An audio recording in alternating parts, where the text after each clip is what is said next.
chega na hora da palavra, eu fico desesperado. E eu pedi para ele hoje, por favor, eu estou desesperado para falar. O Senhor me deu uma palavra muito importante para nós e eu não queria perder essa atmosfera que está gerada para falar nesse ambiente. E ele me ouviu. Acontece que se eu terminar a palavra, ou no final da palavra, que a gente vai deixar os avisos para depois do final do culto e depois da oferta, e vocês começarem a sair, fica difícil a gente poder estar sensível à voz do Espírito Santo e mexer na liturgia se nós não tivermos dispostos a viver isso juntos como igreja. Se nós somos uma igreja profética, nós temos que dar liberdade para o Espírito Santo conduzir o culto como Ele quer, mas todos nós devemos estar juntos nisso, amém? Vamos tentar manter o mesmo tempo de culto, só invertendo algumas ordens. Então eu queria que os adolescentes já fossem para os seus cultos, as crianças, os teens, cada um para suas salas. E eu queria que você fizesse esse pacto comigo, de prestar atenção, de ficar ao final, e que nós pudéssemos fazer um momento de oferta, os avisos depois, sem que você vá embora. Quantos podem dizer amém? Amém. Temos um pacto? Amém. Amém. Queria cumprimentar as pessoas que estão nos acompanhando pela TV Rica, sejam bem-vindos essa noite. E eu queria te convidar a se colocar de pé nessa hora.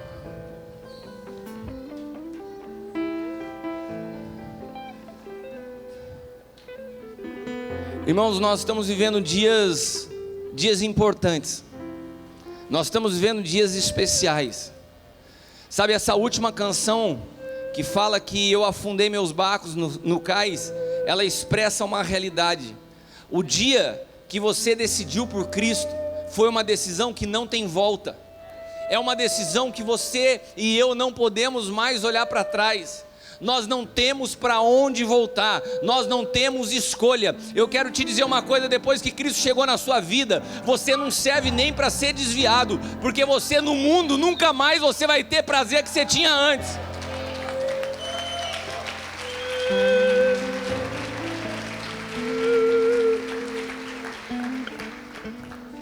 Você não serve mais para o mundo. Então que você mergulhe de cabeça em Cristo. Para de resistir, não impeça o que Deus quer fazer na sua vida, se renda. O diabo não pode impedir, o mundo não pode impedir, mas você e eu às vezes ficamos resistindo ao que Deus quer para as nossas vidas. Nós fomos chamados a mergulhar na eternidade, nós fomos chamados a romper com essa vida cronológica, nós fomos chamados a ser guiados pelo Espírito Santo de Deus. Eu queria te convidar nessa hora para declarar isso mais uma vez. Eu creio acima das circunstâncias, eu creio acima das dificuldades, eu creio porque eu fui chamado a viver pela fé. Eu não vivo pelas circunstâncias, eu não estou preso naquilo que eu vejo, eu não estou preso naquilo que eu sinto, eu não sou um homem instintivo, eu sou alguém guiado pelo Espírito Santo de Deus. Aleluia, aplauda ao Senhor. Aleluia, te adoramos, Espírito Santo. Eis-me aqui, escuta o meu clamor. Preciso tanto te contar os meus medos, meus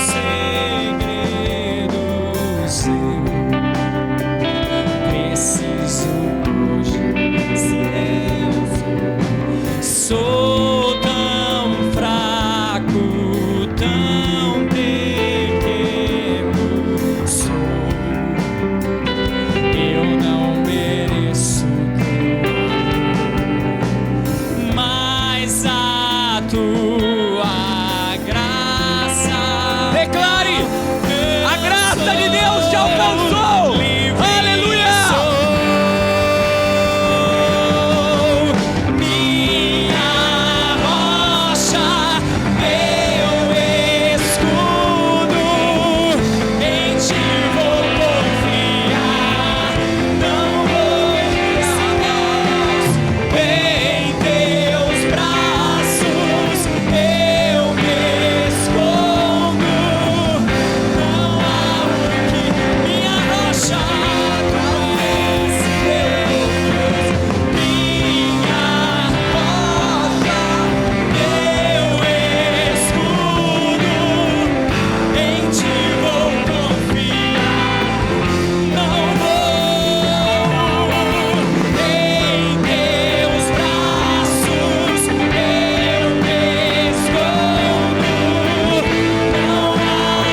adoramos, Espírito Santo. Nos rendemos a Ti nessa noite. Toma este lugar. Nós rompemos agora com toda limitação de visão. Rompemos agora com todo pensamento que não vem de Ti. Acessamos agora a eternidade e declaramos vida no Espírito, em nome de Jesus. A igreja diga amém. Aleluia, aplauda ao Senhor.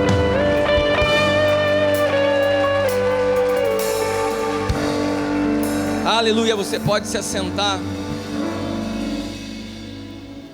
A palavra de hoje, eu quero falar um pouco sobre a eternidade. Repita comigo: acessando a eternidade.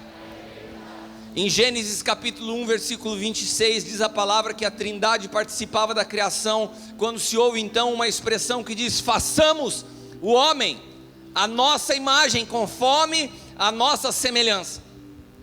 Quando Deus, na sua divina sabedoria, em algum momento da eternidade decide trazer à existência o homem, Ele confere ao homem um atributo que é seu, que é a eternidade. Ele imparte sobre o homem eternidade. Ele gera o homem na eternidade e para a eternidade. O homem foi criado para isso. O homem foi criado nesse ambiente. E a eternidade, ela tem aspectos interessantes, como a incorruptibilidade. Difícil de falar, né? Se você repetir essa palavra 2 vezes, você é batizado no Espírito Santo. Repita comigo: incorruptibilidade. Característica daquilo que não se corrompe. A eternidade possui isso. Sabe o que é isso? Tudo que está sujeito ao tempo é corruptível. Tudo que é eterno é incorruptível. Tudo que está sujeito ao tempo oxida, se desgasta, se vai. Tudo que é eterno consegue romper a lei da temporalidade, não está sujeito ao tempo, não se desgasta com o tempo, não se perde com o tempo, não está limitado ao tempo. Você entende que você foi gerado nesse ambiente? Você foi gerado nessa atmosfera de incorruptibilidade. Porém, quando se dá a queda do homem, quando o homem opta por buscar conhecimento, porque achava e foi seduzido a pensar que podia ser como Deus, ele sai, ele rompe essa cápsula que o envolvia, chamado eternidade, ele sai disso e passa a escolher viver sujeito ao tempo. O homem sai de um ambiente atemporal, que se chama Kairos, e entra numa linha do tempo chamada Cronos. A partir daí, o homem começa a entender a vida a partir de uma perspectiva de cronologia. A cronologia é fruto da queda. Quando você começa a pensar a vida através de uma cronologia lógica, você está pensando como Adão, porque a mente de Cristo é eterna e a mente de Adão é temporal. A mente de Adão não acessa mais a eternidade. E quando nós entramos na temporalidade, quando nós entramos nesse ambiente de imaginar as coisas numa linha do tempo, nós nos tornamos escravos desse ambiente. Nós nos tornamos reféns desse lugar, que dita para a gente o tempo inteiro que o tempo está passando e você não está cumprindo o que você gostaria de cumprir, e você não está vivendo o que você gostaria de viver. Mas quem disse, quem determinou que o tempo já passou para a tua vida? Quem foi que disse que não há mais tempo para isso ou para aquilo? Repita comigo: a cronologia.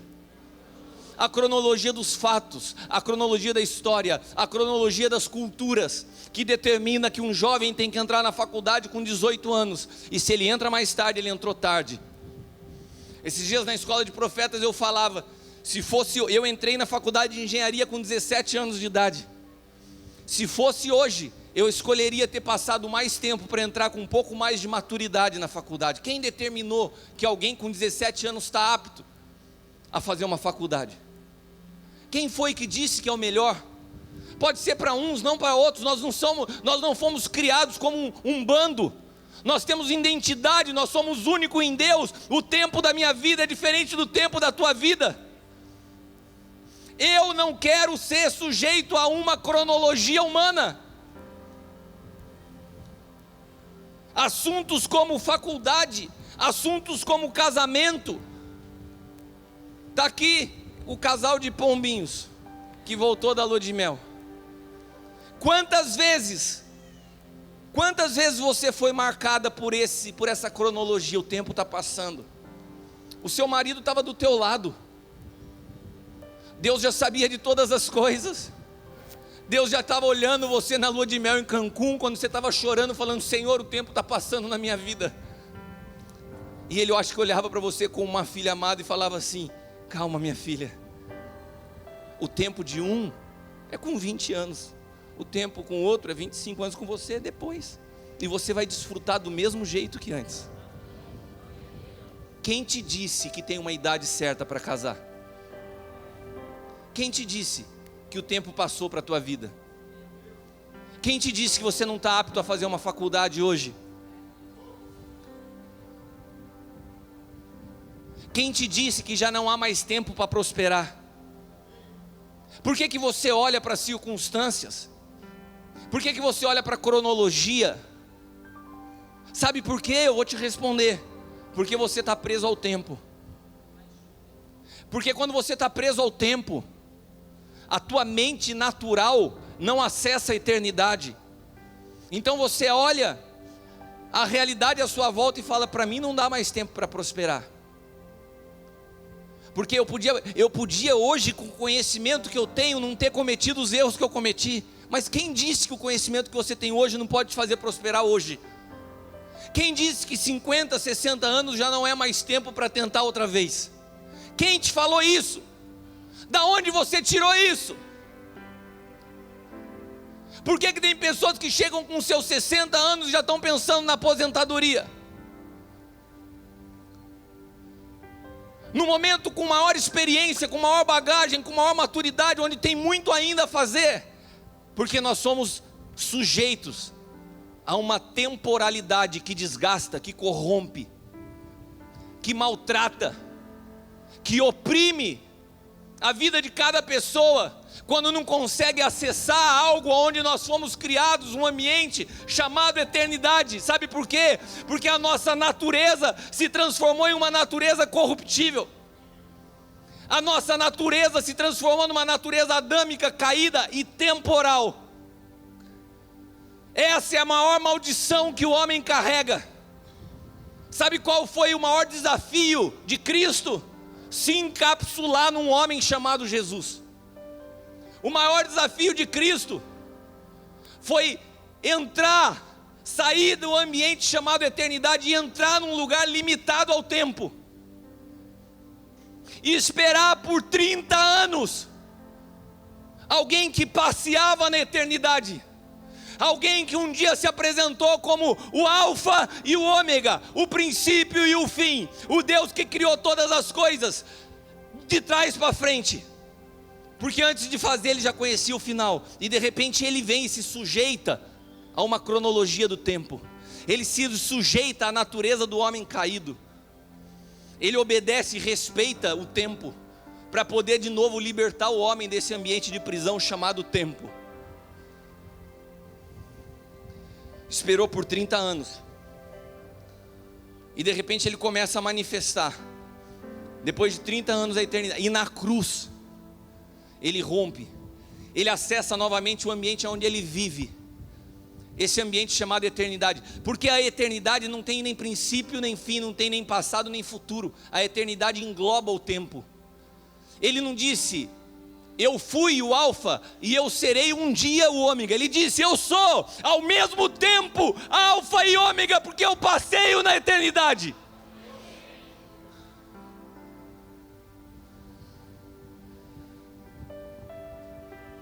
E nós continuamos com o pensamento de, fulano de tal está passando da hora de casar.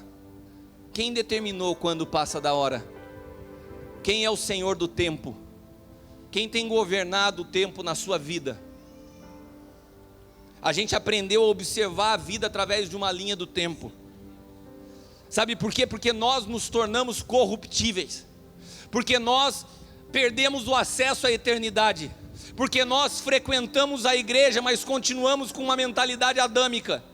Porque os nossos dias são gastos sem propósito. Os dias vão passando e nós nem sabemos o que estamos vivendo. Nós não estamos preocupados com o legado que estamos deixando. Nós não sabemos entender a eternidade. A maior escravidão da vida é passar pela vida, perdendo os dias, porque não se tem dimensão da eternidade. É como uma maçã cortada ao meio e exposta ao tempo, que vai ficando marrom. Somos nós. A sua vida, fora da eternidade, ela vai oxidando. Você, quando você está fora da eternidade, os seus dias vão desgastando, vão te consumindo. A eternidade é uma bolha que te protege do tempo. Quem habita a eternidade renova suas forças, voam com asas como águias, correm e não se cansam. Aleluia! Você quer acessar a eternidade? Eu não posso chegar nesse momento da palavra e esquecer o que aconteceu hoje. O Caio, meu filho, cadê o Caio? Ele pediu para eu falar isso. Ele gosta muito que eu fale dele no púlpito. Ele tem me convidado há bastante tempo para jogar bola. E eu falei, filho, eu não vou lá, não vou humilhar a galera e tal. E eu passei por 2 cirurgias no joelho. Toda vez que eu tento voltar a jogar, eu me machuco. E hoje, quando eu falei assim, cara, eu acho que eu vou. Daí a Bruna falou, pai, não vai, você vai se machucar. Eu falei, então ora por mim, filha. E a Bruna orou me enviando para eu não me machucar. Irmãos, com toda a modéstia, eu arrebentei com o jogo. O Caio ficou olhando assim, ó. Cara, esse é meu pai. Cara, não, sem brincadeira, apóstolo. 3 gols, 3 assistências e um chapéuzinho, André. Aplauda o Senhor. Eu tô com algumas testemunhas do time adversário me observando e vocês não podem negar isso. Eu ando na eternidade e na verdade, sem exagero. Olha para quem está do teu lado e fala assim, a eternidade não cansa. Na eternidade, a gente é continuamente jovem. Amém? Quantos querem isso? Quantos querem envelhecer com disposição, com uma mente de Cristo? Amém? Você pode acessar a eternidade, ela está disponível. Ela está disponível. Agora, se a nossa natureza em Adão é corruptível, é limitada ao tempo, como eu faço para acessar a eternidade? Repita comigo: necessário vos é nascer de novo. Preste atenção. Adão, ele passa a ter uma natureza corruptível. A palavra de Deus diz que Cristo foi gerado através de uma semente incorruptível. Quando nós entramos em Cristo, nós acessamos uma outra natureza que não se corrompe, porque é uma natureza eterna. Irmãos, eu não sei se você consegue entender o que eu estou te falando, mas quando nós estamos em Adão, a nossa mente é natural, terrena e cronológica. Quando nós vamos a Cristo, nós rompemos com a temporalidade e acessamos a eternidade, porque a nossa natureza passa a ser uma natureza incorruptível. Você já não mede a vida mais por dias, por meses, por ano. Você mede a vida por propósito. Você está entendendo o que eu estou te falando? Tudo que nasce em Adão é corruptível e está sujeito à lei do tempo, e tudo que nasce em Cristo é eterno. Abra sua Bíblia em Mateus capítulo 6, versículos do 19 ao 23.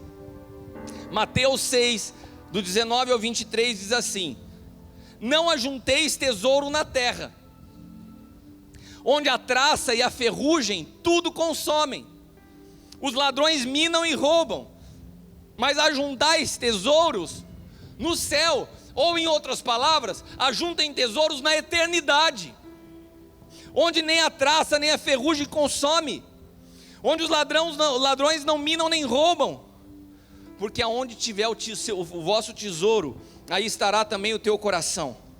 A candeia do corpo são os olhos, de sorte que se teus olhos forem bons, todo o teu corpo terá luz, porém se os teus olhos forem maus, o teu corpo será tenebroso.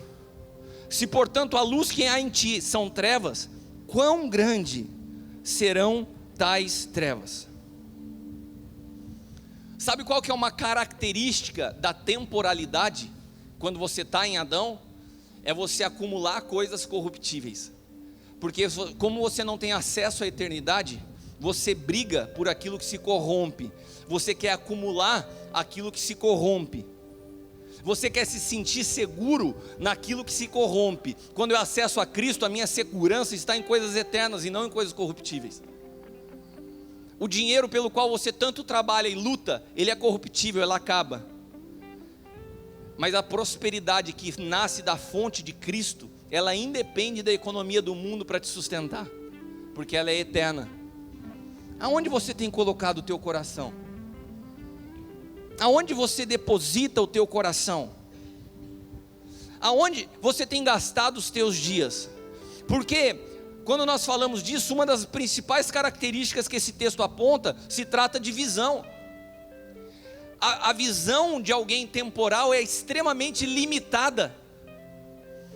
Eu falei essa semana na escola de profetas, dando um exemplo. Se nós fôssemos fazer uma analogia do reino de Deus como uma construção, imagine que a manifestação do reino de Deus fosse a ocupação de toda a área verde por uma obra. Tudo que você vê de montanhas, de campos, de área disponível, quando você construísse algo, você estava fazendo o reino de Deus. E de tal maneira que o reino de Deus estaria instalado quando todo o globo terrestre fosse cheio de construção. Você consegue imaginar só uma analogia? Amém? Daí vamos imaginar aqui que a pastora Adriana encontra no bairro dela um terreno livre, disponível, verde, sem nada, um terreninho de 12 por 25. E ela fala assim: vou construir aqui uma casa para mim.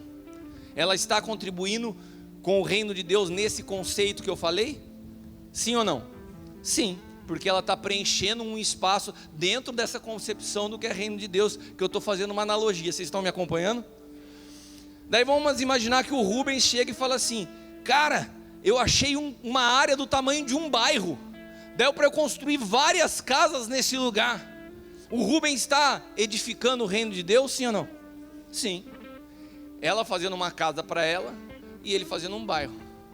Daí chega o Tiago, recém-casado, energia todo vapor, sorrisão de orelha a orelha, fala assim: Kiko, eu acho que eu descobri uma área do tamanho de uma cidade, e eu e a Lu vamos edificar uma cidade. Eles estão contribuindo com o reino de Deus? Sim. Daí chega o André e a Lucy, fala assim: apóstolo, não é por nada não, mas nós estamos dispostos a gastar os nossos dias edificando uma nação. O que você acha? Eu falei: cara, manda ver. Eles estão edificando o reino de Deus? Então vamos imaginar que todos eles estão envolvidos nessas obras. Você lá num bairro, você numa cidade, eles edificando uma nação e a Adriana no terreninho com a casa dela. De repente a Adriana chega na igreja mal, brava, mal-humorada. Que foi, Idri? Ah, hoje o pedreiro faltou. E o pedreiro faltou e atrapalhou toda a minha obra. Porque para quem está construindo uma casa, o pedreiro faltar atrapalha uma obra, não atrapalha? Agora, se eu chegar para o André que está construindo uma nação e falar assim: André, faltou um pedreiro. O André vai falar assim: cara, você me desculpa, mas eu tenho coisa mais importante para fazer do que me preocupar com o pedreiro que faltou. Sabe o que eu estou querendo te dizer? Que no reino de Deus, quanto mais você amplia sua visão e sai de uma construção pessoal, os seus problemas vão sendo pulverizados. Tem gente sendo paralisada porque não pagou uma conta de luz. Tem gente que está presa porque não pagou a conta d'água. Tem gente que não avança porque fala assim: olha as limitações. Sabe o que você precisa? Não é que Deus te tire os problemas, é que você amplie a sua visão. Porque se os seus problemas pessoais te impedem de fazer o reino de Deus, a hora que Deus te tira desses problemas, você vai criar outros, se você não mudar a tua visão. Quem não faz a expansão do reino na condição que está, não fará se a condição melhorar. O reino de Deus é uma questão de visão, não é uma questão de circunstância. Ou você sai da temporalidade e entra na eternidade, ou você vai estar sempre sujeito a desculpas de situações que você está vivendo que te impedem de fazer. E eu vou te falar uma coisa: se tem algo que cansa alguém que está na eternidade, é ouvir quem está na temporalidade. Cara, sua cabeça está voando com outras coisas, os seus problemas pessoais já ficaram pequenos para você. Daí você vê a pessoa numa mentalidade egoísta e centrada no eu, só sabe chorar e reclamar dos seus problemas pessoais. Isso é uma limitação de visão, isso é uma incapacidade de acessar o que é eterno, isso é uma incapacidade de romper com o eu e entender que o reino de Deus é algo coletivo muito maior que eu ou você. A vida de quem vive na temporalidade é corruptível, é chata, é estressante, é cansativa, porque tudo que se acumula pode ser perdido, tudo que você atribui valor são coisas corruptíveis, são pessoas que brigam por coisas que para nós já não tem mais valor. É por isso que Jesus começa a tentar explicar a eternidade em parábolas. Meu irmão, se você está em mim, se você habita em mim, e se te pedem uma capa, deixa a túnica. Se te fazem caminhar uma milha, caminha a segunda. Não se detenha, não perca tempo com pessoas que são temporais, se nós estamos construindo coisas eternas. Esse é o risco que temos ao longo da vida, de continuar cego para a realidade eterna, governado pela temporalidade. E não há como sair dessa situação, não há como sair debaixo dessa lei. São dois ambientes jurídicos, a natureza de Adão e a natureza de Cristo. Uma já está submetida ao tempo, só a outra está submetida à eternidade. Só há uma maneira: se nós formos gerados de novo de uma semente incorruptível, uma semente eterna. Sabe, nascer de novo não é só fazer uma oração, nascer de novo é ser gerado para uma nova natureza, é acessar a mente de Cristo, é abrir com uma visão, é romper com o eu, é entender a grandeza do reino de Deus. Isso é nascer de novo. Abra sua Bíblia em 1 Pedro capítulo 1, esse texto é muito claro. 1 Pedro capítulo 1.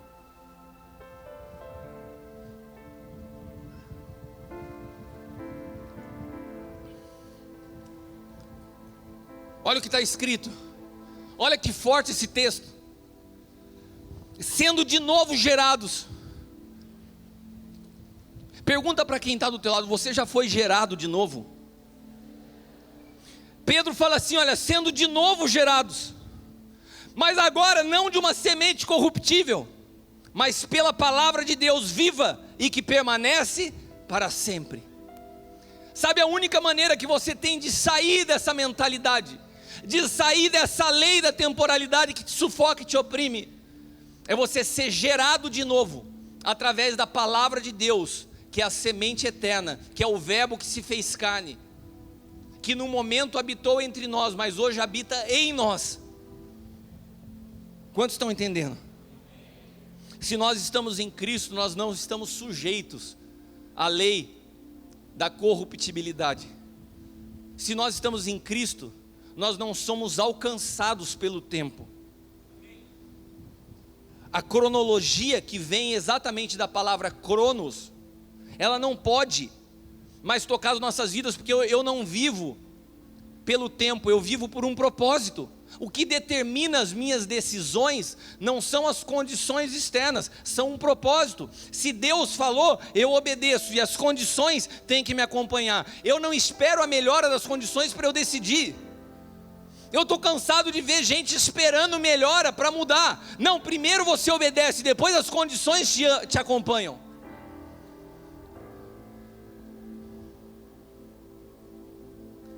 Quantas vezes nesses últimos anos, situações como saúde, situações como a necessidade de um médico, de uma consulta, de uma cirurgia, quando bateram na porta da minha casa, eu nunca titubeei em falar assim: meu Deus, e agora o que vamos fazer? Eu já marquei cirurgia sem ter dinheiro para pagar, eu já marquei consulta sem ter dinheiro para o tratamento, porque para mim isso é uma prioridade, e a situação financeira tem que me acompanhar, e sempre acompanhou. Nós não tomamos decisão em virtude de circunstâncias, nós tomamos decisão a partir do momento que aprendemos a ouvir a voz de Deus. Se Ele falar vai, você vai. Por isso essa última canção diz: afundei meus barcos no cais, queimei minhas carroças, me despedi dos meus pais, ou seja, virei a história da minha vida, e eu tenho um caminho de vida eterna, não tenho mais como olhar para trás.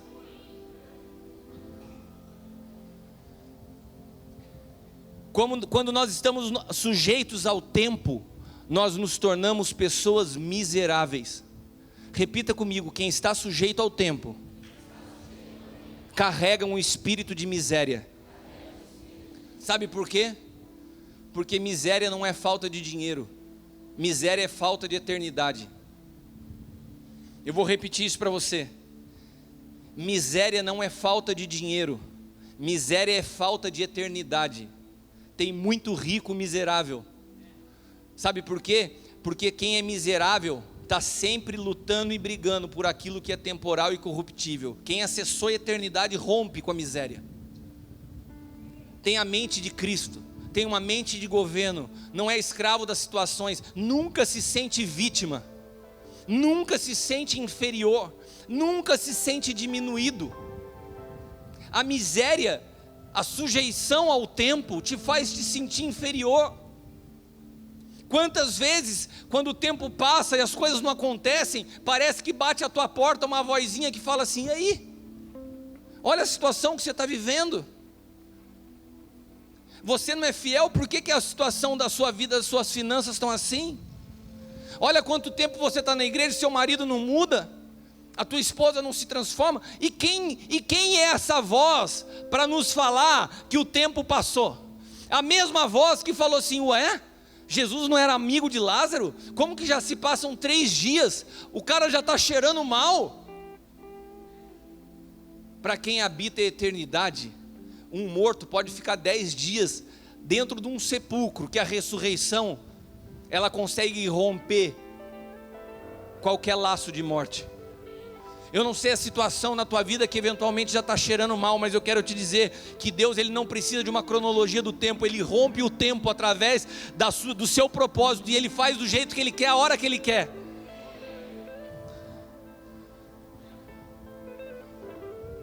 Miséria não é falta de dinheiro, miséria é falta de eternidade.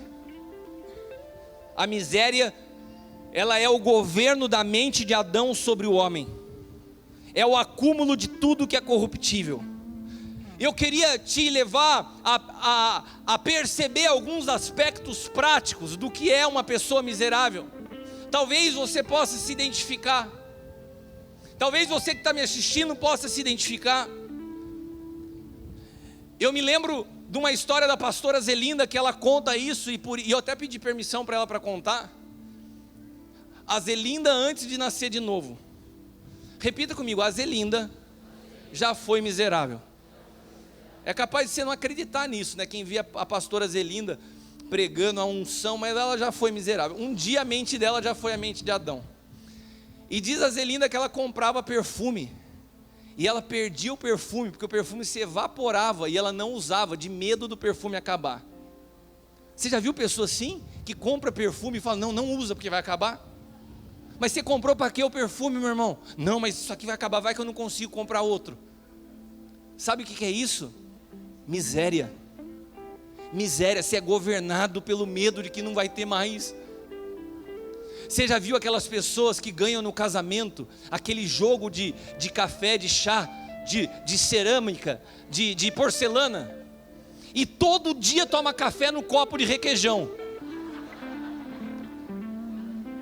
passa a vida inteira e nunca usou aquele jogo de louça. Por quê? Não, isso aqui não, eu tomo café no copo de requeijão. Eu estou vendo um monte de miserável rindo aí, né? Essa mentalidade, ai, vai gastar, vai acabar, vai quebrar. Isso é a mente de Adão, é uma cultura adâmica. A gente perde o real valor da vida. Tem pessoas perdendo relacionamentos eternos por problemas temporais. Perdendo relacionamentos eternos por problemas temporais. Você está entendendo?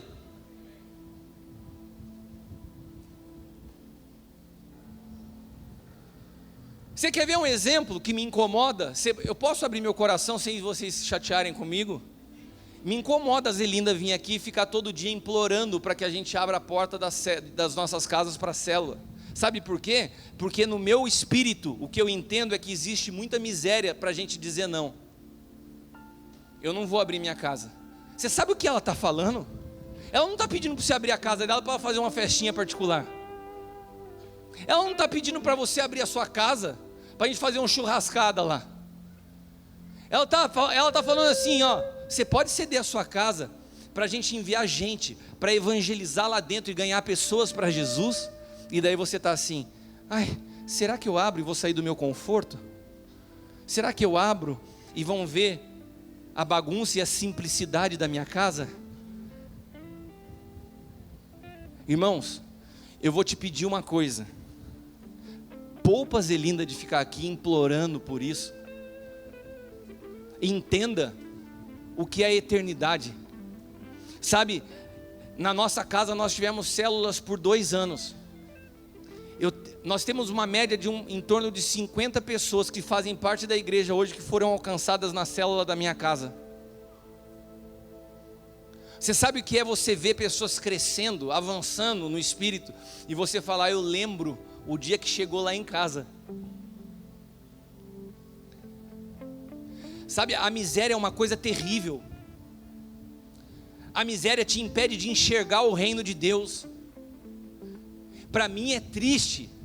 Nós temos uma meta de 50 casas, num culto com quase 1000 pessoas, e 10 pessoas levantarem a mão e ficar implorando, quem dá mais? Isso vai me consumindo.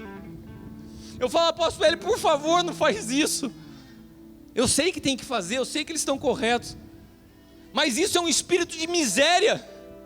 Irmãos, o que nós estamos fazendo aqui dentro? Se as nossas casas não estão disponíveis, se a nossa casa não está disponível, é sinal que a minha vida não está disponível.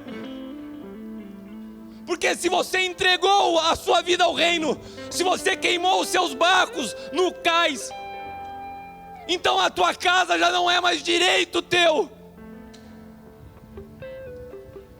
Por favor, nós estamos falando da transformação de uma cidade. Para de pensar na sua construção pessoal. Amplia a tua visão nessa noite, em nome de Jesus eu te peço. Olha para quem está do teu lado e fala assim, irmão, amplia a tua visão. Na tua mão pode estar a transformação do teu bairro. Fala para quem está do teu lado. Olha para quem está atrás de você agora e fala assim, rompe com a miséria, meu irmão.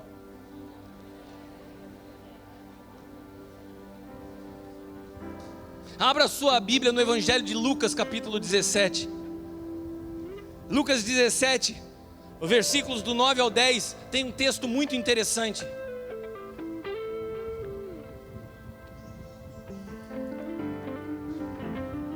Porventura, se dá graças ao servo, porque ele fez o que foi mandado? Creio que não. Assim também vós, quando fizerdes tudo o que vos for mandado, Dizei, somos servos inúteis, porque fizemos somente o que devíamos fazer. Meu, esse texto é muito forte. Sabe o que está falando? Se você pede para um funcionário, olha, eu te contratei para fazer isso, e o funcionário faz somente o que você pediu para ele fazer, ele não precisa nem de muito obrigado, porque ele é inútil. A Bíblia chama de inútil a pessoa que só faz o que lhe foi pedido. E daí a Bíblia traz essa comparação, o Evangelho de Lucas traz essa comparação da vida de um profissional numa empresa para o reino. Se você faz somente o que te foi pedido, eu poderia trocar a palavra aqui inútil por miserável. Você é miserável, porque você fez somente o que foi pedido. E nós acessamos a eternidade através da vida sangrando no madeiro de Jesus. Ele não poupou sua vida para que nós pudéssemos ser libertos do tempo. E a nossa mente miserável fala assim: eu já dei meus 10%, eu cumpri o meu papel de cristão. Sabe, quando você faz somente o que lhe foi pedido, quando nós fazemos somente o que nos pedem, nós somos miseráveis. Filhos, adolescentes, jovens, se você faz somente o que o teu pai te pede para fazer e não vai além, você é miserável. Irmãos, nós não estamos fazendo nem o que está sendo pedido aqui. Vocês podem abrir a casa, nós queremos transformar essa cidade. Vocês podem abrir suas casas, nós queremos transformar essa cidade. Não, hoje eu não posso, acho que a minha casa está bagunçada, eu não quero assumir esse compromisso. Irmãos, que evangelho nós estamos vivendo? O evangelho de cantar uma musiquinha e falar glória a Deus, de ouvir pregaçãozinha no YouTube dentro de casa, de ouvir aquilo que nos agrada e ficar emburradinho quando a palavra nos confronta. Uma pessoa miserável é uma pessoa escrava do tempo, do aqui e do agora. Uma pessoa egoísta, escrava do eu. Sou egoísta. Sabe por que eu venho à igreja? Em busca dos meus benefícios, em busca da solução dos meus problemas. Então eu passo a ver o reino de Deus e a própria vida, todo mundo, através dessa minha visão limitada e temporal. Pessoas miseráveis são pessoas fofoqueiras. Eu vou repetir isso. Pessoas miseráveis são pessoas fofoqueiras. Sabe por quê? Porque como elas não conseguem acessar a eternidade, elas gastam tempo falando de coisas terrenas. E não tem coisa mais terrena do que falar da vida dos outros. Quem acessa a eternidade fala das coisas do alto. Quem não acessa a eternidade fala das coisas da terra. Você já viu pessoa que chega na igreja e a primeira coisa que ela faz é se incomodar com alguém? Se incomoda com a roupa de fulano de tal, se incomoda com o jeito de fulano de tal. A pessoa chega e está sempre incomodada com alguma coisa. Sabe por quê? Porque em vez de olhar as coisas espirituais, ela está sempre presa às coisas terrenas. É uma mente miserável. É uma mente miserável e está sempre ligado à visão. Por isso o texto que nós lemos de Mateus fala assim: se a luz que há em ti são trevas, quão grandes serão tais trevas? Se você não consegue olhar através da mente de Cristo e ver o valor de cada pessoa, independente dos erros, porque todos nós temos, nós ainda estamos sendo governados pela miséria. Pessoas miseráveis são legalistas, julgam e acusam outras pessoas por causa dos problemas que atravessam. Se orgulham de bater no peito e dizer: não devo nada a ninguém. Só esquecem que elas estão devedoras do Senhor. Então o miserável muitas vezes é alguém que paga a conta em dia, porque ele tem orgulho de falar da vida de alguém e de julgar tudo e a todos. Só que o maior credor do miserável é Deus. O cara pode levar tudo em ordem, mas ele é devedor do Senhor, porque ele não acessa uma palavra que se chama misericórdia. Ele mede tudo e todos através da sua régua de medida, egoísta e pessoal. Pessoas miseráveis são solidárias. Apóstolo, você não confundiu a palavra agora? Uma pessoa miserável é solidária? É, porque está na mesma raiz de Adão. Sabe o que é solidariedade? Eu dou do que me sobra para massagear a minha alma e levantar minha reputação. Isso é solidariedade. Pessoas ricas, cheias de dinheiro, mas que dão sempre o pior, dão sempre a migalha. Por que Jesus se chama atenção para aquela viúva pobre? A Bíblia diz viúva pobre. A Bíblia não é um livro de exageros. Se a Bíblia fala que a viúva era pobre, ela era pobre, mas ela chamou a atenção de Jesus, porque da sua miséria, ou da sua pobreza, ela não foi miserável.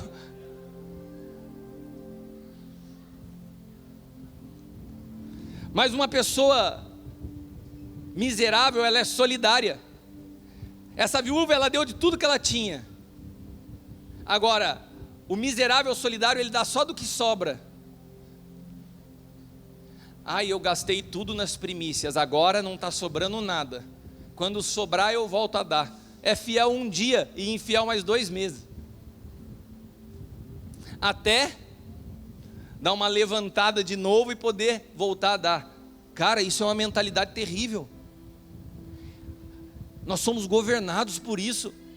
Você me permite, eu sempre me incluo por orientação da minha mãe que está aqui. Eu sempre me incluo no nós, para não ficar mais, eu não vou me incluir nessa, porque nós não. As pessoas que fazem isso são terríveis. Eu dou do que sobra. Sabe o que é isso? Em outras palavras, primeiro para mim, depois para os outros. É o solidário. Sabe aquele cara que o ano inteiro sonegou imposto, tem caixa 2, está abarrotado de ganhar dinheiro, daí chega no final do ano, se veste de Papai Noel, vai distribuir bola num bairro simples e pobre. Solidário. Dá uma massageada na alma e fala assim, como eu sou bonzinho. Ele fala para ele mesmo, como eu sou bonzinho, ó. Eu faço uma caridade, estou sendo solidário. Está dando uma migalha do que sobrou. A solidariedade, ela é egoísta, miserável, porque ela é da natureza de Adão. E ela está presa à temporalidade. Então eu faço contas para ver o quanto eu posso dar. Isso é solidariedade. Mas quando a gente rompe esse ambiente governado pelo tempo e eu saio do que é temporal, quando eu acesso a eternidade, um dos atributos que eu começo a alcançar é a libertação do medo. Se eu estou na eternidade, eu não tenho medo da morte, eu não tenho medo do amanhã, eu não tenho medo do futuro, e eu não tenho medo de faltar. Quando eu acesso a eternidade, eu compro um perfume e eu uso o perfume. Quando eu acesso a eternidade, eu pego a melhor louça que tem em casa e uso para desfrutar com a minha família, não para dar para visita. Quando eu acesso a eternidade, eu faço de cada dia o dia mais feliz da minha vida. Quando eu acesso a eternidade, as circunstâncias não determinam quem eu sou. Quando eu acesso a eternidade, a opinião das pessoas perde o peso na minha vida, porque eu ouço a voz do Eterno dizendo: esse é o meu filho amado.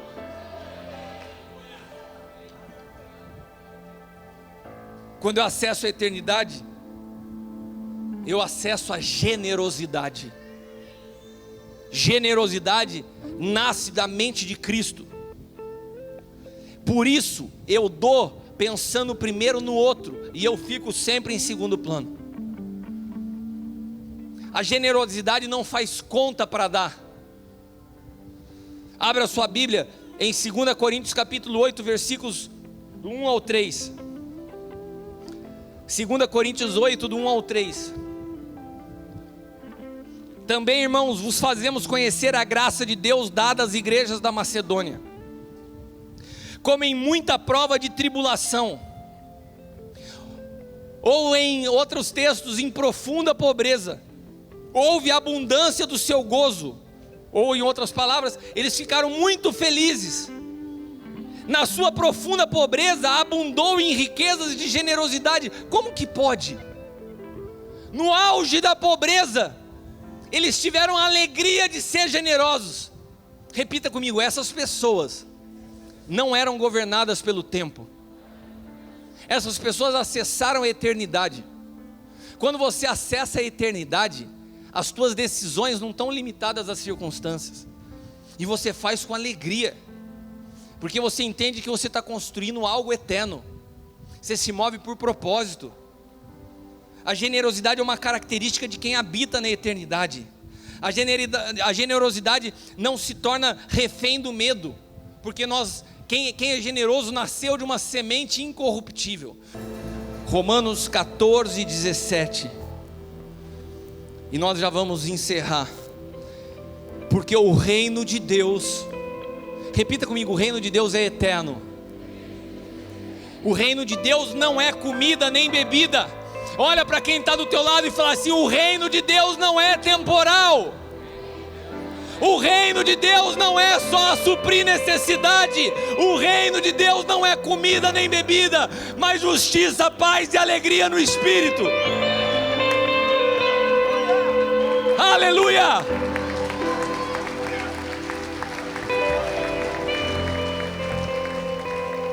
O reino de Deus é justiça, atributo eterno, alegria, atributo eterno, e paz, atributo eterno. O reino de Deus não é comida nem bebida. O reino de Deus é justiça, paz e alegria no Espírito. Você precisa acessar o reino. Você precisa entender a eternidade. Você precisa entender que Cristo rompeu o Cronos para poder nos dar acesso a uma nova semente incorruptível. Está disponível para mim e para você. Mas nós temos que romper com o egoísmo. Nós temos que largar a miséria e aí entrar nesse ambiente de eternidade. Sabe a oração do Pai Nosso, que você conhece de cor e salteado? Ela é uma oração destruidora quando você entende o que é: venha a nós o vosso reino. Repita comigo: venha a nós o vosso reino. Venha a nós o vosso reino. Fale mais alto: venha a nós o vosso reino. Venha a nós o vosso reino. Sabe o que você está declarando? Seja destruído o meu império pessoal. Amém. Quando o reino de Deus vem a nós, o meu império é destruído. Para que eu possa viver no reino, eu tenho que desfazer o império de Adão na minha vida. Para que o reino coletivo de Deus venha na minha vida, o império da individualidade tem que cair. Para que o reino eterno de Deus venha sobre a minha vida, o império temporal, o meu impériozinho desse mundo tem que ser jogado por terra. O reino de Deus, ele destrói todo império pessoal. O reino de Deus vai te custar tudo. Vocês não gostam dessa palavra? Vocês ficaram tristes de uma hora para outra? O reino de Deus vai te custar tudo. Amém. Quantos estão dispostos a se entregar por completo? Aleluia. Então nós vamos medir isso nessa noite de uma forma rápida. Quantos estão dispostos a abrir suas casas para a célula a partir de hoje? Levante sua mão. Irmãos, se a gente for coerente com o que a gente está falando, que vai custar tudo, e você está disposto, eu acho bom você tratar de levantar sua mão. Eu vou te dar uma chance, porque eu sou bonzinho, né? A Zelinda depois ela toma uma nota dessa, mas eu queria que você procurasse a Zelinda até o final do culto. Se você está lutando dentro de você ainda, eu vou te pedir uma coisa: não saia do culto de hoje com esse bolo no estômago. Vai, conversa com a pastora Zelinda, porque se a gente grita e fala amém, vai custar tudo, eu estou disposto, e não abre a porta da nossa casa para uma célula, a gente está sendo incoerente nas nossas palavras. Eu quero orar por você nessa noite. Vamos nos colocar de pé.